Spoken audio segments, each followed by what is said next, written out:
Now we will discuss on the principle of homogeneity of dimensions. Principle of homogeneity of dimensions क्या बताता है बच्चों कि कोई भी फिजिकल इक्वेशन है जो अलग अलग फिजिकल क्वांटिटीज को रिलेट करती है, तो उस फिजिकल इक्वेशंस के अंदर जितने भी टर्म्स होगी जितने भी साइड्स होंगे, लेफ्ट साइड और राइट साइड, तो उनकी सबकी डायमेंशंस जो होगी वो हमेशा सेम रहेगी. It means if we have any equation which have the different terms, then each term will contain the same dimensions and dimensional formula. Just suppose let us discuss one simple equation: v is equal to u plus at. How many terms in this formula? This is the first equation of motion. How many terms? Sir, four. Three. In the left hand side we have one term, that is only v, and in the right hand side we have two terms. Okay देखो बच्चों, अगर multiplication के अंदर कोई चीज होती है तो उसको टर्म्स काउंट नहीं करते. Okay this complete term is only one term, so that is why we have three terms, 1 2 and 3, and this each term will have the same dimensions formula or dimensions. So in the left hand side इसकी जो dimensions होगी वो velocity की dimension होगी. Now in the right hand side first term, that is u is also the initial velocity, that is velocity, and see this term, तो इसकी भी dimensions जो होगी वो velocity की dimensions ही होनी चाहिए. क्यों? Because in a physical equation each term should have the same dimensions. अगर किसी भी एक term की dimensions अगर गलत हो गई तो वो पूरी physical equation ही गलत होगी. आप इसका कैलकुलेट करके देख लो. आप लिखोगे मीटर पर सेकेंड स्क्वायर, ए की डायमेंशंस क्या होगी? That is acceleration metre per second square into time की डायमेंशंस हो गई आपकी सेकंड. सो एक सेकंड से आपका एक सेकंड कैंसिल हो जाएगा, सेकंड से सेकंड स्क्वायर कट जाएगा, तो मीटर पर सेकंड बचेगा. सो it means each physical equation, each term will contain the same dimensions. So that is called the principle of homogeneity of dimensions. Clear हो गया बच्चों? इसकी डेफिनेशन ये अकॉर्डिंग टू, एक बार वापस. हाँ एक बार फिर से आपको रिपीट कर देता हूँ. It means if we have any physical equation, then in each physical equation जितनी भी टर्म्स होगी, एवरी टर्म की जो डायमेंशंस होगी और डायमेंशनल फॉर्मूला अगर आप कैलकुलेट करोगे तो वो सेम होगा.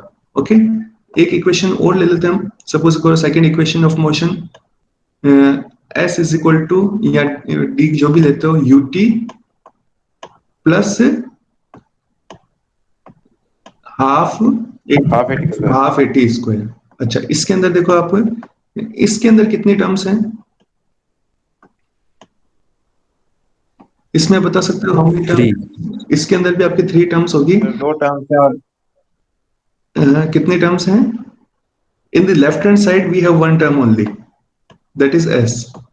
Yes sir. Okay left hand side आपकी s है, और राइट हैंड साइड में देखो आपकी ut, this is the one term, and half 80 square this is the another term. So total we have three terms. तो इसकी जो डायमेंशंस होगी वो है दैट इज द डिस्टेंस और डिस्प्लेसमेंट. इसकी डायमेंशन होगी मीटर और इसका यूनिट होगा मीटर, तो इसकी डायमेंशन होगा l ओनली.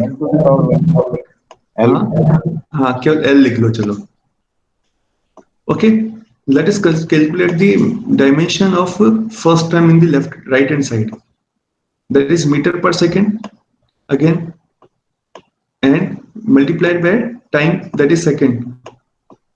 तो सेकंड से सेकंड कैंसिल हो गया तो आपका क्या बचा? Metre only. ओके तो इसकी डायमेंशन भी आपकी l की ही होगी. ओके थर्ड टर्म में आप कैलकुलेट करके देखो बच्चों एक बार. In the third term 1 and 2, 1 half is the dimensionless quantity. केवल ये क्या होता है? एक कांस्टेंट होता है, तो इसमें कोई डायमेंशन कांस्टेंट होगा, इसका कोई डायमेंशन नहीं होगा. a is the acceleration metre पर second square into t square second square. तो सेकंड स्क्वायर से सेकंड स्क्वायर कैंसिल हो जाएगा. So again the third term also have the dimensions of length. Okay so all three terms have the equal dimensions. So that is this is called the principle of homogeneity of dimensions. तो कोई भी physical equation आप लेोगे, it is not necessary for the physical equation. कोई भी equation आप लेते हो, चाहे मैथ्स की इक्वेशन हो, चाहे केमिस्ट्री की इक्वेशन हो, वो केमिकल इक्वेशन की बात नहीं कर रहे हैं, कोई फिजिक्स के अंदर जो इक्वेशन यूज करती है, जो डायमेंशनल फिजिकल क्वांटिटी को रिलेट करती है, उनकी जितनी भी टर्म्स होगी सबकी डायमेंशंस आपकी सेम होनी चाहिए, तभी वो फॉर्मूला जो होगा करेक्ट होगा, अदरवाइज वो फॉर्मूला रॉन्ग हो जाएगा। ठीक है बच्चों, सो that is called the principle of homogeneity of dimension. Okay, let us discuss on the applications of dimensional analysis. हम इतना सब कुछ कर रहे हैं कि किसी फिजिकल क्वांटिटी को उसके फंडामेंटल क्वांटिटीज के टर्म में रिप्रेजेंट करने की कोशिश करें, तो ऐसा करने से हमको फायदा क्या है? So there are lots of applications of dimensional analysis. Now let us discuss one by one to find the unit of a physical quantity in a given system of units. किसी भी फिजिकल क्वांटिटी जो हम नई introduce करते हैं बच्चों, तो जब नई फिजिकल क्वांटिटी हम किसी के अंदर भी इंट्रोड्यूस होती है तो उसका आपको यूनिट पता होना चाहिए। ओके, तो किसी भी सिस्टम के अंदर अगर हमको यूनिट को आइडेंटिफाई करना पड़ता है, डिफाइन करना पड़ता है, तो हमको क्या करना पड़ता है? हमको डायमेंशनल एनालिसिस का यूज करना पड़ेगा। कैसे?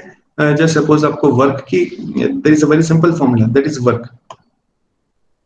जैसे ही आपका वर्क इंट्रोड्यूस हो गया, work is known as the force into displacement. So force की डायमेंशंस होगी mlt-2, डिस्प्लेसमेंट की हो गई आपकी लेंथ, तो दोनों को मल्टीप्लाई कर देने से आपकी बनेगी dimension ml2t-2. So using that dimensional formula we can write the definition, we can write the unit of work.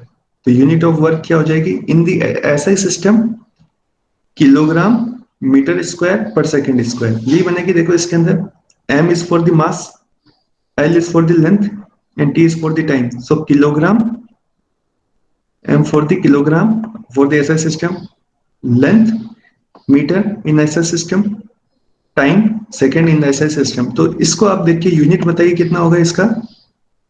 Kilogram metre square per second square. So this is the unit of work, जिसको हम further हम इसको बोल देते हैं joule. Joule is the unit of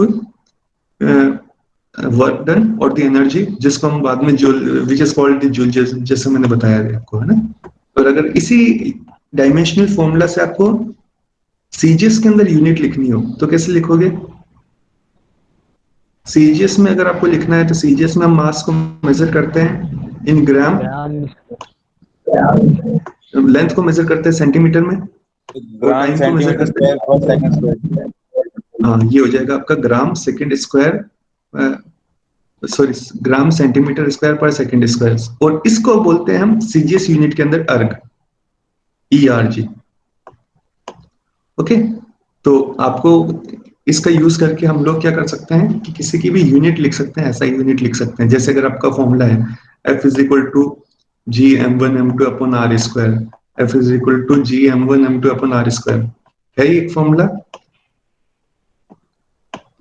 तो इसके अंदर अगर आपको G की यूनिट लिखनी है तो G की यूनिट भी आप इससे लिख सकते हो। लिख के बताना आप, इससे आप देखोगे तो आप लिखोगे इसका यूनिट G का हो जाएगा Newton metre square per kilogram square. अगर आपने इसको, ये हो गई न्यूटन, या आर इसका मल्टीप्लीकेशन में जाएगा तो newton metre square per kilogram square will be the unit of G. Clear हुआ बच्चों? तो आपको आई थिंक ये समझ में आ गया होगा कि किसी physical quantity, it is not necessary कि फिजिकल क्वांटिटी कोई फिजिकल एक कांस्टेंट भी हो, उसका भी अगर आपको डायमेंशन है तो उसकी डायमेंशन का उसका यूनिट आप लिख सकते हो। ठीक है ना? So this is about the to find the unit of a physical quantity in a given system of unit. जो भी सिस्टम होगा उसके यूनिट आप उसके डायमेंशनल फॉर्मूला से लिख पाओगे। Okay, then let us move on the second application of dimensional analysis. Second application is sir हाँ सर एक बार अर्ग वापस बता दीजिए, समझ नहीं आया। अर्ग का मतलब हो गया, just suppose in the CGS system, sorry in the SI system, जो किलोग्राम मीटर स्क्वायर पर second square is the unit of work done, और जिसको हम बोल देते हैं joule. And the similar manner in the CGS system, gram पर centimetre square, sorry, gram centimeter square per second square is the unit of work in CGS system, जिसको हम अर्ग से रिप्रेजेंट करते हैं। जैसे सपोज करो कि आपका बोलते हैं कि 50 अर्ग, 50 ई अर्ग लिखता हूँ, तो ये किसकी यूनिट हो गई, ये कितना है, that is the E R G. अगर मैं लिखता हूँ 50 अर्ग, तो ये क्या चीज को रिप्रेजेंट करता है, ये 50 यूनिट ऑफ वर्क डन को रिप्रेजेंट कर रहा है in SI system, sorry in CG system. Clear हुआ आपको? जैसे जूल होता है वैसे ही Yes, आपका जैसे जूल होता है, जो जूल हम सीजी सिस्टम में लिखता है, फर्दर आपको बताऊंगा कि अर्ग को जूल में, जूल को अर्ग में कैसे कन्वर्ट करते हैं, ठीक है ना? तो वो आपको अभी बताऊंगा मैं इसके एप्लीकेशंस और डायमेंशनल एनालिसिस में। तो एक फिजिकल क्वांटिटी जो है उसका आपको, कोई फिजिकल क्वांटिटी है उसका आपको यूनिट आप लिख सकते हो डायमेंशनल एनालिसिस से, जैसे अभी हमने किया है। ओके, अब to similarly to find the dimensions of physical constant और कोफिशिएंट्स, जैसे जैसे अभी हमने बताया था, इट इज नॉट नेसेसरी कि आप फिजिकल क्वांटिटी का ही आप इसमें से डायमेंशंस और यूनिट बता सकते हो, आप फिजिकल कांस्टेंट और कोफिशिएंट्स के भी यूनिट बता सकते हो। कैसे? जैसे ये वाला एग्जांपल जस्ट अभी हमने लिया था, in this example F is a physical quantity जिसको अपन मेजर कर सकते। फिजिकल क्वांटिटी क्या होती है, जिसको अपन मेजर करते हैं, जो अगर मेजर नहीं कर पा रहे हैं, it means that is not the physical quantity. m1 m2 these are the masses of two bodies, so these are also two physical quantity. R is also the distance, this is also the physical quantity, but g is not a physical quantity, g is a physical constant. Okay, so using the dimensional analysis we can also calculate the unit of or dimensions of, unit हम नहीं लिखेंगे, हम लिखेंगे dimensions of physical constant और coefficient. इससे जैसे अभी अभी हमने लिखा है g is equal to F R square upon m1 m2, आप mlt minus two l2 upon m1 mm, तो आपका ये बनेगा। अच्छा, इसको देखकर आप बताओ, इन एसआई सिस्टम आप क्या लिखोगे? एसआई सिस्टम में आप लिखोगे kilogram inverse, kilogram inverse metre cube and second inverse in second power minus two. तो ये किस में लिखा हमने? एसआई सिस्टम के अंदर लिखा है। Okay, in the CG system आप किलोग्राम की जगह आप लिख दोगे ग्राम, मीटर की जगह लिख दोगे आप सेंटीमीटर, और सेकेंड का तो डायमेंशन वो ही रहेगा। ओके, तो इन द फर्स्ट टॉपिक में हमने डिस्कस किया कि फिजिकल क्वांटिटी जो है उसका यूनिट आप कैसे लिखोगे। इन द सेकेंड आपको जो फिजिकल कांस्टेंट और कोफिशिएंट्स होंगे उनकी आप डायमेंशंस कैसे फाइंड आउट करोगे, तो ये सेकेंड इसका एप्लीकेशन हो जाएगा। क्लियर हो बच्चों? एक एग्जांपल और ले लेते हैं हम। देखो, एक कोई एग्जांपल बताओ जिसमें फिजिकल कांस्टेंट आता है।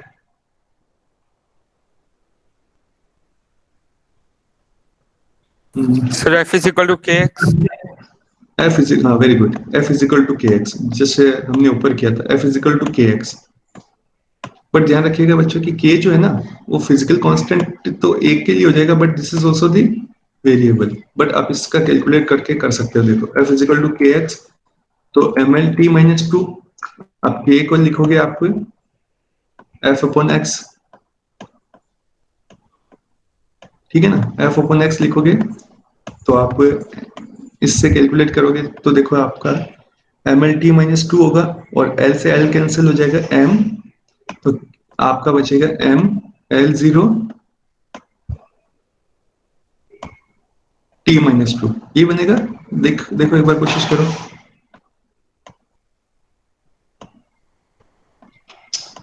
ये इसके डायमेंशंस हो गए। किसकी हो गई? ये फोर्स कांस्टेंट की डायमेंशंस हो गई।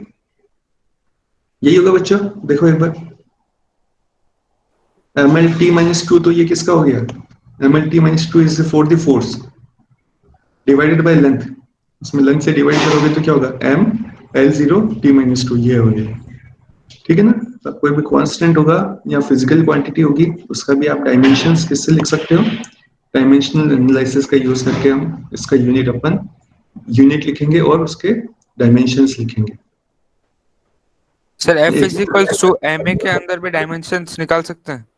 हाँ, किसी का भी निकाल सकते हैं। F is equal to M जो है ना, बट इसके अंदर देखो तीनों में क्या है, ये जो आपके तो ये इसमें कांस्टेंट कुछ भी नहीं है, तीनों क्या है, तीनों फिजिकल क्वांटिटीज हैं।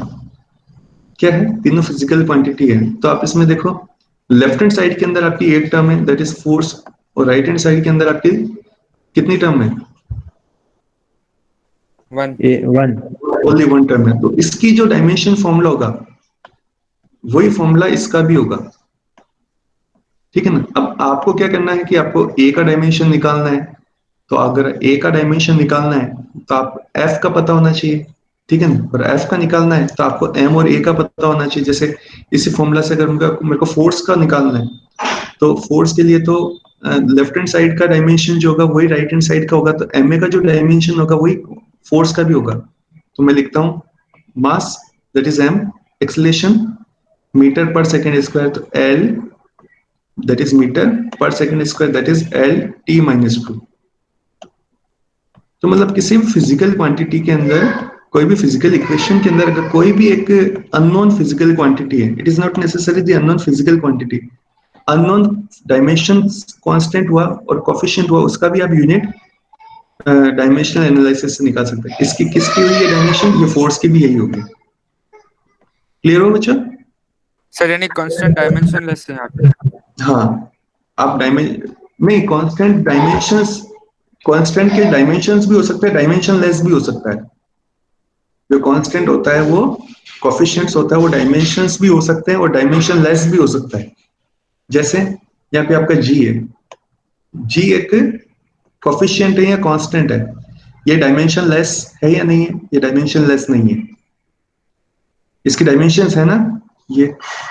तो जो कांस्टेंट या कोफिशिएंट होते हैं वो डायमेंशन लेस भी हो सकते हैं और उनकी डायमेंशंस भी हो सकती है। जैसे एक एग्जांपल और देता हूं मैं आपको, रिफ्रैक्टिव इंडेक्स। रिफ्रैक्टिव इंडेक्स अलग अलग मटेरियल के लिए अलग अलग होता है, बट इसकी कोई डायमेंशंस नहीं है, तो वो कोफिशिएंट जो होगा वो डायमेंशन लेस कोफिशिएंट है। ठीक है बच्चों? अब जैसे प्लैंक्स कांस्टेंट, ये आपकी प्लैंक्स इक्वेशन हमारे पास E is equal to H mu, E is the energy, E for the energy, H is the Planck's constant, that is a constant, but this is not the dimensionless constant. This is a constant which have the dimensions. And V, that is actually the mu. And this is the frequency. Sorry, frequency. Frequency की dimensions क्या होती है? Unit क्या होती है? Second inverse. Second inverse. हाँ, per second होती है, second inverse होती है. So using that equation, H is equal to E upon mu.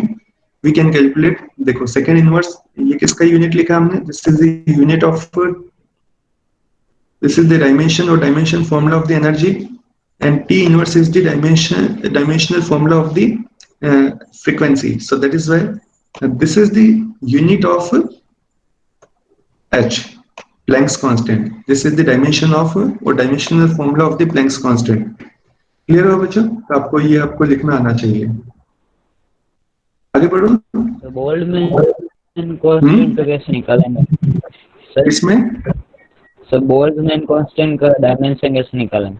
हाँ, वो आप निकाल सकते हैं। बोल्ट्जमैन कांस्टेंट की आपको एक फॉर्मूला पता होना चाहिए। ये बोल्ट्जमैन कांस्टेंट का देखो, सपोज करो E इज इक्वल टू, इसमें हाफ के टी स्क्वायर होता है।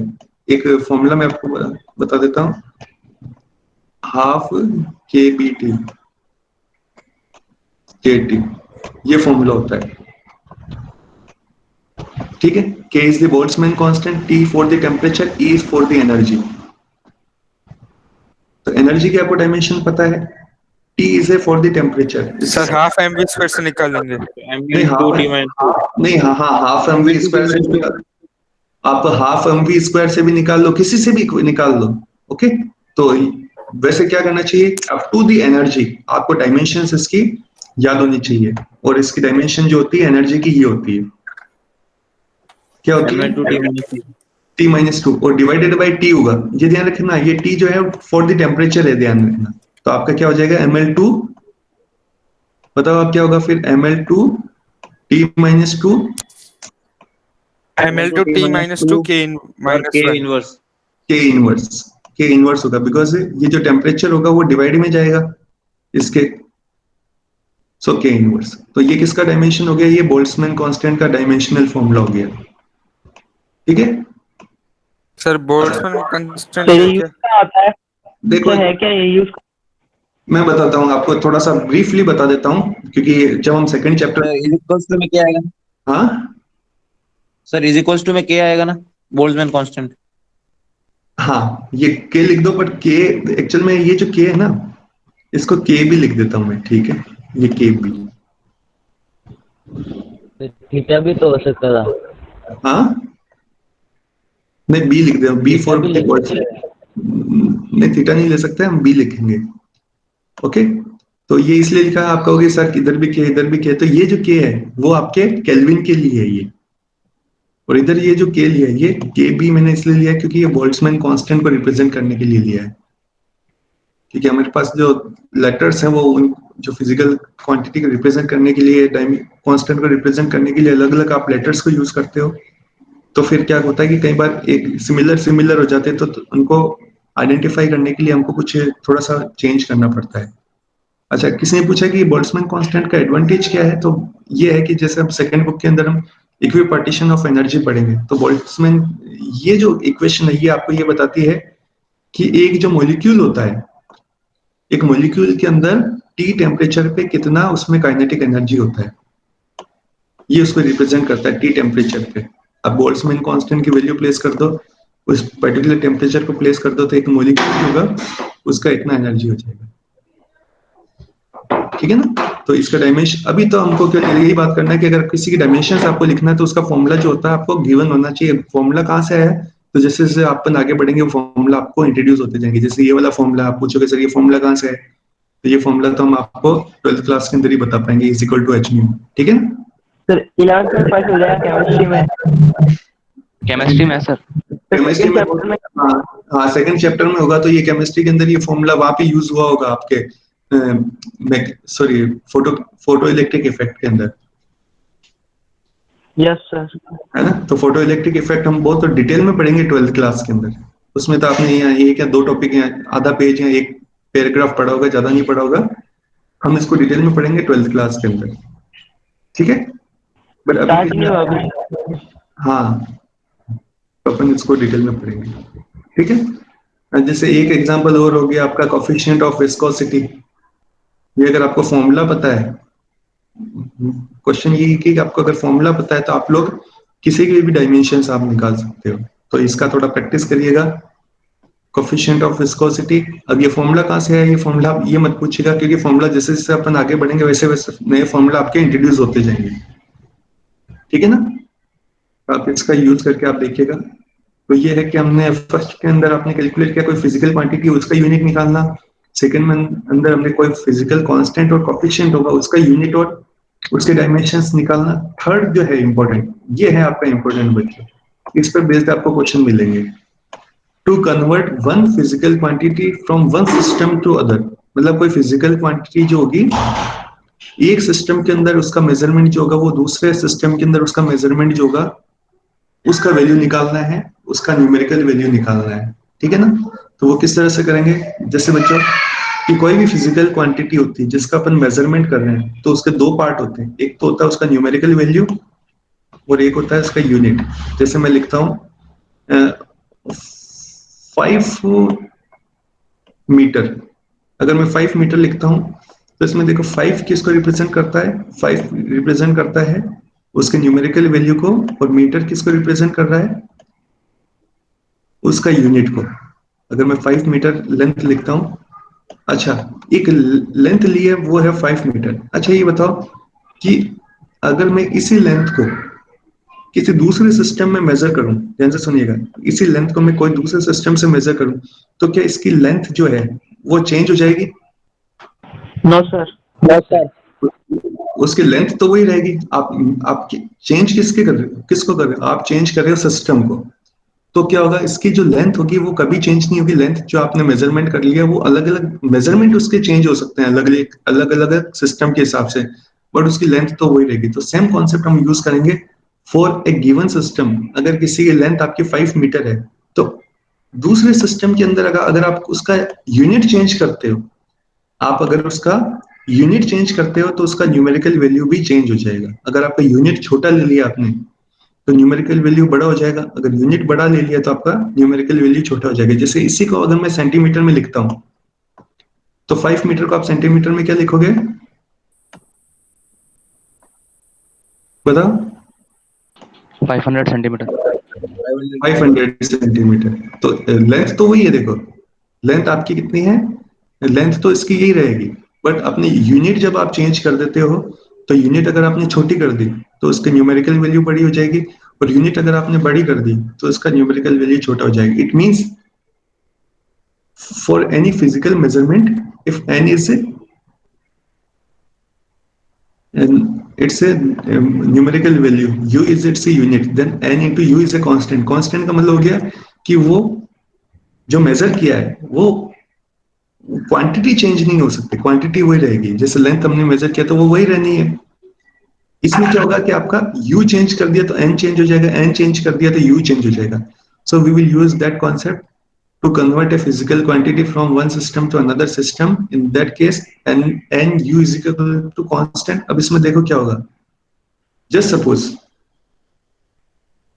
अच्छा एक सिस्टम से मेजर करते हैं दूसरे सिस्टम में जाते हैं तो कोई फिजिकल क्वांटिटी होगी। तो ये इसमें एक चीज ध्यान रखिएगा बच्चों, one system to another system move करते हैं तो उसका यूनिट चेंज हो सकता है, तो करस्पॉन्डिंग टू यूनिट उसका न्यूमेरिकल वैल्यू चेंज हो सकता है, बट उसकी डायमेंशंस जो होगी वो कोई भी सिस्टम आप यूज करो उसकी डायमेंशंस हमेशा सेम ही रहेगी। क्लियर हुआ बच्चों? उसका यूनिट चेंज हो सकता है, उसका जैसे metre to centimetre, centimetre to metre जा रहे हो तो यूनिट उसका चेंज हो रहा है, कॉरस्पॉन्डिंगली उसका न्यूमेरिकल वैल्यू चेंज हो सकता है, बट उसकी डायमेंशंस और डायमेंशनल फॉर्मूला कभी चेंज नहीं होता होगा, because it is representing the same physical quantity, वो लेंथ को रिप्रेजेंट कर रहा है इसलिए। ठीक है बच्चों?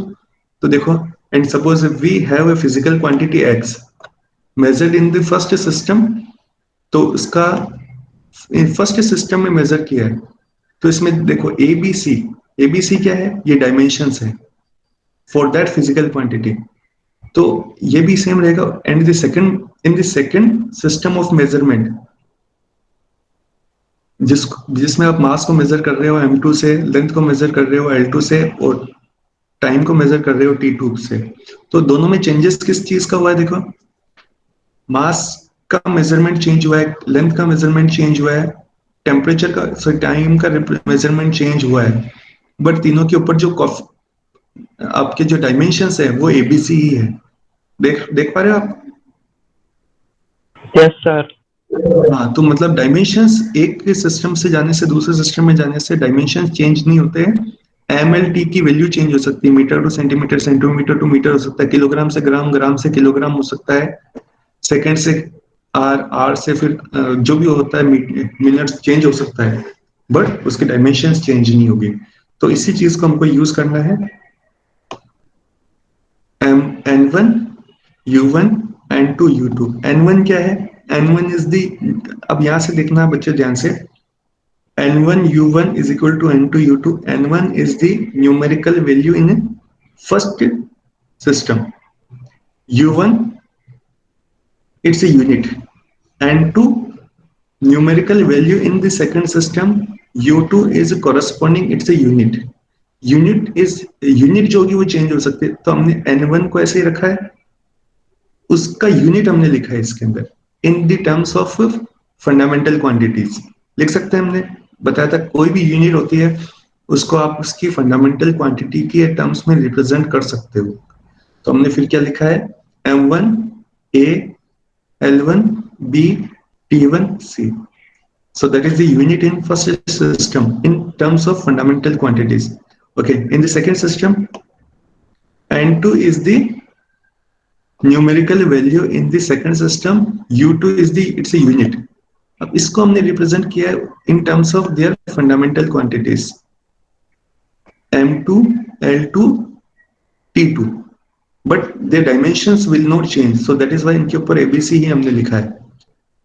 ओके, अब इसी इक्वेशन को अगर हम रीअरेंज करें, N2 is equal to, तो ये फॉर्मूला आप याद रखिएगा बच्चों, N2 is equal to N1 M1 upon M2 A L1 upon L2 B T1 upon T2 C। इस फॉर्मूला को याद रखिएगा, ये पूरा करने की जरूरत नहीं है, ये कैसे आए वो हमने बताया, बट एटलीस्ट आपको इसी फॉर्मूला को यूज करके एक फिजिकल क्वांटिटी को एक सिस्टम से दूसरे सिस्टम में आप इजीली कन्वर्ट कर सकते हो। ओके, अब इसके एग्जांपल लेते हैं हम। जैसे अभी अभी आपने पूछा था ना कि जैसे हमने फोर्स की बात करते हैं, तो फोर्स इन ऐसे सिस्टम हम न्यूटन में मेजर करते हैं और इन सीजीएस सिस्टम हम डाइन में मेजर करते हैं। तो 1 newton is equal to how many dynes, अगर उसका कैलकुलेशन करना है तो हम इसी को यूज करके हम कर सकते हैं। ओके, अब मेथड क्या होगा, देखो फॉर्मूला आपका ये है, N2 is equal to N1 M1 upon M2 L1 upon L2 T1 upon T2। अच्छा, इसमें आप ध्यान से देखिएगा, हम जो है वो किस सिस्टम से किस सिस्टम में जा रहे हैं। हम जा रहे हैं न्यूटन से डाइन में। किस में जा रहे हैं हम लोग? न्यूटन से डाइन में। तो हमारा जो 1 है वो किसको रिप्रेजेंट करेगा? वो 1 रिप्रेजेंट करेगा आपको MK सिस्टम को। किसको रिप्रेजेंट करेगा? MK सिस्टम को। और 2 किसको रिप्रेजेंट करेगा? ये करेगा CGS सिस्टम, CGS सिस्टम को। इस चीज को ध्यान रखिएगा। तो M1 अगर मैं लिखता हूं, अगर मैं M1 लिखता हूं तो 1 फॉर दी MK सिस्टम, तो M हो गया mass in first system that is kg। आप अगर L1 लिखता हूं तो L1 1 is this first system that is MK system, तो उसमें आप मीटर लिखोगे। S is this second. अच्छा, सेकंड के अंदर अगर मैं M2 लिखता हूं तो M2 किसको रिप्रेजेंट करेगा? ये M2 का मतलब क्या होगा? मास इन सेकंड सिस्टम। क्या होगा बताओ? ग्राम। हाँ बिल्कुल, ग्राम होगा। ठीक है। L2 तो सेंटीमीटर। सेंटीमीटर। और T2 सेकंड। ठीक है। तो इस चीज को याद रखना, क्योंकि फॉर्मूला में वैल्यू जब आप प्लेस करोगे तो इसी को यूज करोगे। अच्छा, N1 numerical value in first system, N2 numerical value in second system. तो न्यूमेरिकल वैल्यू हमारे पास है 1 न्यूटन। 1 न्यूटन को आपको कैलकुलेट करना है हाउ मेनी डाइन्स, तो N1 है हमारे पास 1 और N2 हमको कैलकुलेट करना है। क्लियर होगा बच्चों? तो देखो हमारे पास फॉर्मूला है N2 is equal to N1 M1 upon M2 power A L1 upon L2 power B T1 upon T2 power C। अब देखो हमने वैल्यू प्लेस करी है N1 दैट इज 1 न्यूटन, तो N की वैल्यू हमने N1 is 1, M1 mass in first system, और first system is MK system. तो mass in first system is kilogram, so हमने किलोग्राम लिखा है यहाँ पर। मास इन second system is our CGS system, so in CGS system mass will be ग्राम, तो हमने ग्राम लिखा है अपॉन में। ठीक है ना? तो gram upon kilogram upon gram. L1 length in first system क्या होगा? Metre. And L2 length in second system that is centimetre. T1 time in first system that is second, and T2 time in second system that is second also, because दोनों के अंदर जो time होगा वो हम second में ही major करते हैं। ओके, अब इसमें देखो आपको क्या करना है, आपको ये रिलेशन लिखना है, दोनों का यूनिट आपको सेम करना है। ये ग्राम को किलोग्राम या किलोग्राम को ग्राम में कन्वर्ट करना है। तो हमने क्या किया, ग्राम को तो वैसे ही रहने दिया, किलोग्राम को क्या लिख दिया हमने? 1000 ग्राम लिख सकते हैं।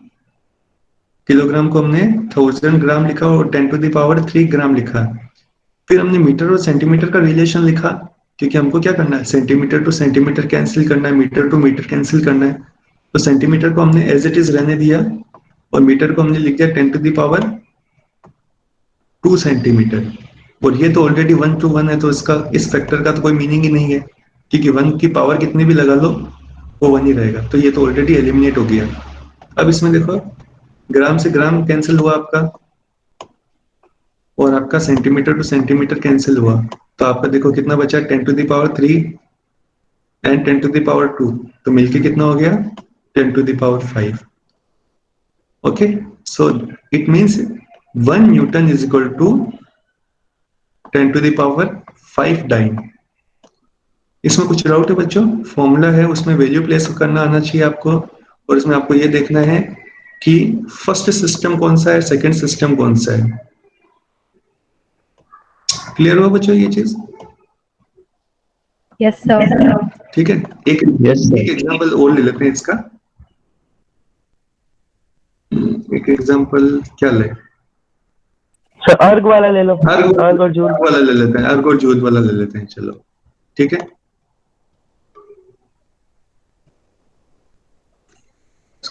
अर्ग और जूल वाला ले लेते हैं। देखो फॉर्मूला यहाँ पे इस जगह चेंज कर दूंगा मैं केवल, और कुछ नहीं।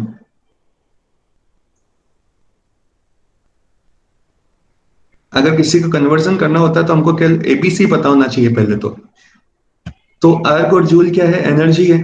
एनर्जी के लिए एबीसी की वैल्यू क्या होगी? देख के बताओ एक बार। सर 1 2 और -2। हाँ 1 2 एंड -2, तो 1 2 एंड -2 ये वैल्यू होगी। तो आपको क्या करना है बच्चों कि अर्ग को चेंज करना है ना, तो जस्ट यहाँ पे 1 2 और -2 कर दो। अब देखो क्या होता है। ठीक है, मैं क्या बोल रहा हूं? आप क्या कर रहे हो? आप 1 जूल से 1 अर्ग की तरफ जा रहे हो। तो आप एमकेएस सिस्टम से किस में जा रहे हो? सीजीएस सिस्टम में जा रहे हो। एमकेएस से सीजीएस में जा रहे हो, तो आपकी वैल्यू किस में चेंज होगी? केवल 1 से 2 में जा रहे हो आप, एमकेएस से सीजीएस में जा रहे हो, तो आपकी 1 2 और -2, तो ये 1 2 और -2 इसका तो कोई मीनिंग ही नहीं रहेगा, क्योंकि -2 है तो सेकंड ही है। तो अब देखो इसमें क्या बनता है आपके पास? 10⁷ ये सीधा ही हो गया। बस यहाँ पे एबीसी की वैल्यू उसके कॉरेस्पॉन्डिंग चेंज होगी। बट ध्यान रखना, अगर आप उल्टा जा रहे हो, अगर आप उल्टा गए तो ऊपर क्या होगा? ऊपर ग्राम आएगा और उस नीचे किलोग्राम आएगा। जैसे सपोज करो कि मैं इसका उल्टा करता हूं, अगर आपको बोलते हैं कि आपको कन्वर्ट करना है, सारी पावर्स माइनस हो जाएगी, माइनस से माइनस भी माइनस। पावर माइनस नहीं होगी, पावर एबीसी तो वही रहेगा। नहीं सर, अगर उसको कर लेंगे तो भी बात बराबर ही है। हाँ बात क्योंकि बराबर है। मल्टीप्लिकेशन है। हाँ वो मल्टीप्लिकेशन में वो तो पावर माइनस हो जाएगी। जैसे सपोज करो कि मैं इसका उल्टा करता हूँ। इसका उल्टा क्या करता हूँ? मैं आपको बोलता हूँ 1 erg is equal to how many joule. आपको कितने जूल होंगे वो कैलकुलेट करना है। अच्छा, अब इसमें क्या करना है? आपका फर्स्ट सिस्टम किसमें गिवन है? आपका फर्स्ट सिस्टम जो है सीजीएस सिस्टम है। कौन सा सिस्टम है? सीजीएस। और आप जा किस में रहे हो? किस में जा रहे हो? एमकेएस में। एमकेएस में जा रहे हो।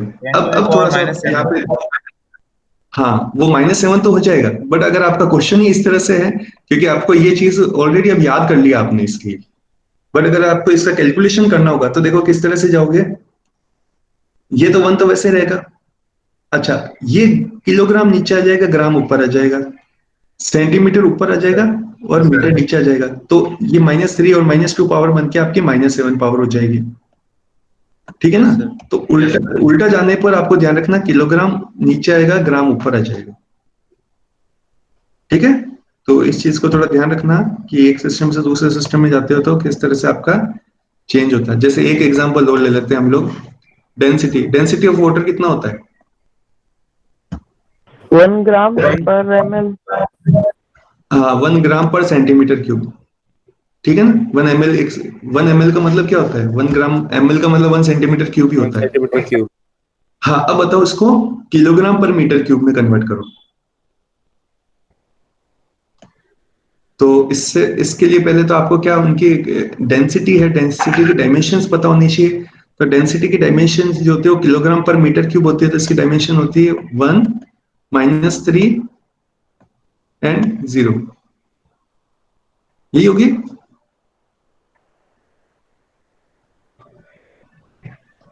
यही होगी ना? मतलब ये देखो ml/t 1000 किलोग्राम पर मीटर क्यूब। नहीं 1000 तो आगे थोड़ा सा अपन कैलकुलेशन कर लेते हैं बच्चों। ये हो गया। ये किसकी डायमेंशन है? ये डेंसिटी की डायमेंशन है। किलोग्राम पर मीटर क्यूब होता है ना, तो ये डेंसिटी की है। तो आपको क्या करना है कि 1 ग्राम पर सेंटीमीटर क्यूब को कन्वर्ट करना है 1 किलोग्राम, तो आपका सीजीएस सिस्टम से आप किस में जा रहे हो? सीजीएस से जा रहे हो आप एमकेएस में, ठीक है ना? तो इसमें वैल्यू देखो आप क्या लिखोगे, इसमें आपका यहां पे कहां चेंज होगा?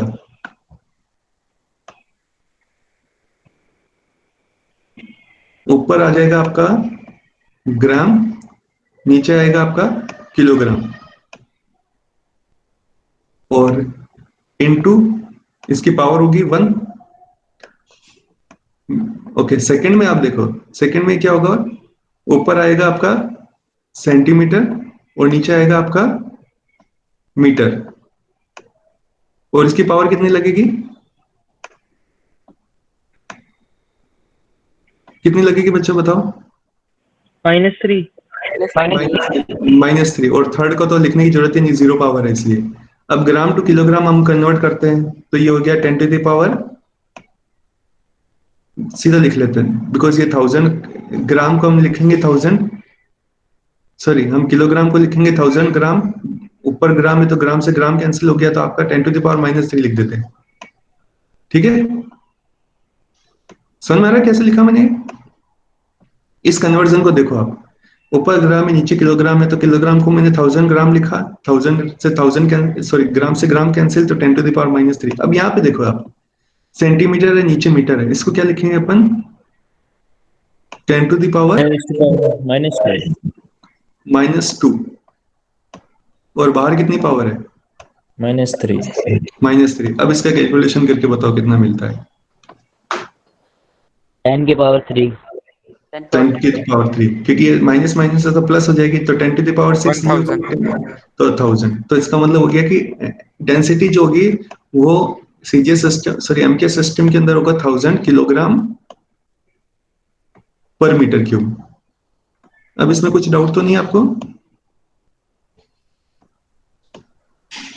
अब आप कन्वर्ट कर सकते हो? Yes sir. हाँ, फॉर्मूला आपका ये याद रखना, फॉर्मूला में m1 m2 क्या है, उनकी डायमेंशंस क्या है, उसका अगर करेक्ट वैल्यू आपने प्लेस कर दी तो कहीं प्रॉब्लम नहीं, बहुत सिंपल मेथड है इसमें, ठीक है? बट बाकी अगर वैसे आप डायरेक्ट करने की कोशिश करोगे तो आप बहुत सारी चीजें रॉन्ग कर सकते हो, ठीक है बच्चों? तो इसके कुछ क्वेश्चंस हैं, आपको अरिहंत वाली बुक के अंदर थोड़ा प्रैक्टिस करिएगा, और इसके क्वेश्चंस आप नीचे भी आपको अगर मिल जाए तो उसमें देखिएगा, ठीक है? और बाकी के ये एक दो एप्लीकेशंस और अपन नेक्स्ट क्लास के अंदर कर लेंगे। हाँ, किसी और को